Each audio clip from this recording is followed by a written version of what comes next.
Hello guys, welcome back to our channel Maria Sharlin views. So intro வந்து இன்னைக்கு தான் எடுக்கிறேன். ரெசிபி பண்ணி எப்பயோ ஆயிடுச்சு. ஆலு சமோசா தான் வீட்டில் ட்ரை பண்ணேன். ஸோ அந்த வீடியோ தான் இன்னைக்கு நீங்கள் பார்க்க போறீங்க. வீடியோ ஸ்கிப் பண்ணாமல் ஃபுல்லாக பாருங்க. ஸோ வாங்க இது எப்படி பண்ணுறதுன்னு பார்க்கலாம். இப்போ முதல்ல நம்ம வந்து உருளைக்கிழங்கெல்லாம் வேக வச்சுக்கலாம். ஒரு ப்ரெஷர் குக்கரில் 2 கிளாஸ் அளவுக்கு தண்ணி, உருளைக்கிழங்கு, உப்பு, இது வந்து 2 விசில் அளவுக்கு மீடியம் ஃப்ளேமில் வேக வச்சு எடுத்துக்கோங்க. இப்போ பேசிக் மாவு வந்து நம்ம ரெடி பண்ணிடலாம். ஒரு கண்டெய்னரில் 3 கப்ஸ் ஆஃப் மைதா சேர்த்துக்கோங்க. உங்களுக்கு கோதுமை வேணால் நீங்கள் ஆட் பண்ணிக்கலாம். கொஞ்சம் நான் டேஸ்ட்டுக்கோசரம் ஓமம் சேர்த்துக்கிறேன். உங்களுக்கு வேண்டாம்னா நீங்கள் ஸ்கிப் பண்ணிக்கலாம். இந்த மாதிரி நசுக்கி இதில் சேர்த்துக்கோங்க. 1 டேபிள் ஸ்பூன் அளவுக்கு கீ சேர்த்துக்கோங்க. தேவையான அளவுக்கு உப்பு சேர்த்துக்கோங்க.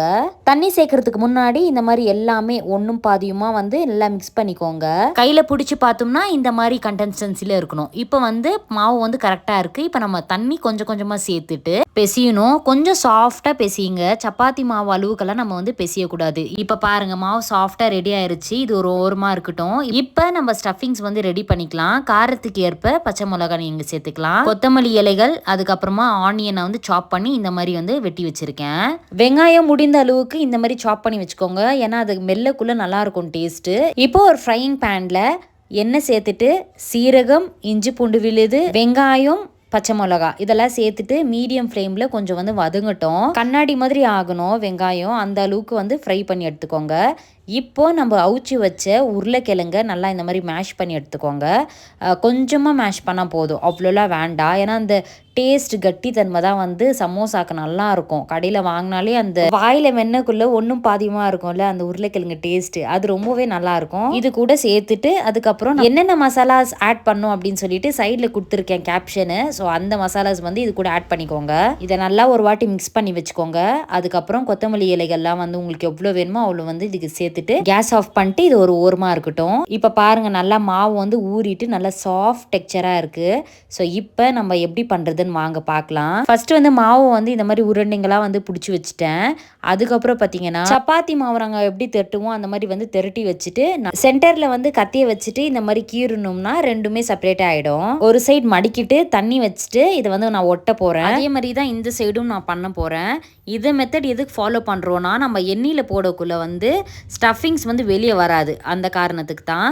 ஸோ இப்போ பாருங்கள் இந்த சென்டரில் வந்து நம்ம ஸ்டஃபிங்ஸ் வந்து கவர் பண்ணிவிட்டு மேலேயும் வந்து தண்ணி வச்சு இந்த மாதிரி அமுக்கி விட்டோம்னா நம்மளுக்கு சமோசா ஷேப் வந்து வந்துடும். பாருங்கள் ஆல்மோஸ்ட் பாருங்கள் எல்லாமே வந்து ரெடி பண்ணி வச்சுட்டேன். எல்லா சமோசாங்களையும் இந்த மாதிரி. இப்போ எண்ணெய் வந்து கடாயில் வந்து காஞ்சிட்ருக்கு.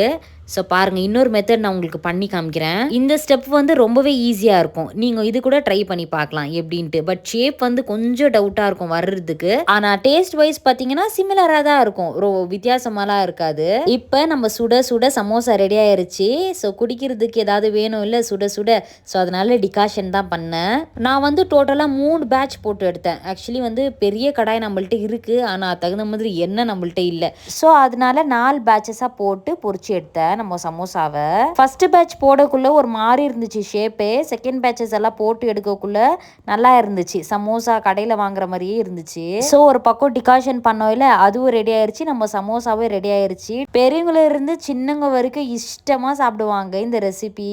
அது ஈவினிங் டைம்ல சொல்லவே தேவையில்லை. நம்ம வீட்டில் தயிர் இருந்துச்சு. சமோசா கூட தயிர் வச்சு சாப்பிட்டேன். தைப்பூரி டேஸ்ட் இருந்துச்சு. ரொம்ப அல்டிமேட்டா இருந்துச்சு. மம்மி தான் சொல்லிட்டு இருந்தாங்க ரொம்ப ஸ்பைசி காரமா ஆயிருச்சு அப்படின்னு சொல்லிட்டு. பட் எனக்குமே ஷல்டனுக்குமே அந்த காரம்லாம் அவ்வளோ இல்லை, எல்லாமே கரெக்டாக இருந்துச்சு. எங்கள் டேடி மாதிரி நாங்கள் 2 பேருமே இந்த காரத்தில்.